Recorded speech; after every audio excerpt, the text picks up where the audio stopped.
Hey, what's up, guys? Dave from Ghetto Van Adventures, and we're talking about keeping your van smelling fresh. Yeah, nobody likes a stinky van. Well, guess what? That's what I keep my van. It is just a plastic container. You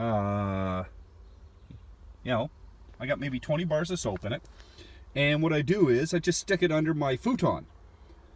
And when it gets hot in the van, it gets stronger, the smell. And I also have this in my washroom. I have a container of soap like that in my washroom. I also have a container of it underneath my Chesterfield in my living room. And it keeps my house smelling fresh and clean. I like it. I'm using soap anyway, so when it gets down to the last few bars, I buy a few more, jam them in there, and I also find that it seems that the soap dries out, so it seems to last longer, I find anyway.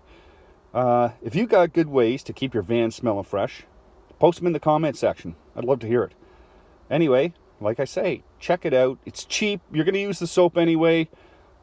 Makes things smell good. So if you like the video, give it a thumbs up. Subscribe to our channel. We need the subscriptions. We always love the subscriptions, and we love any comments that come through. So be sure to leave a comment. Thanks, guys, and have a good day.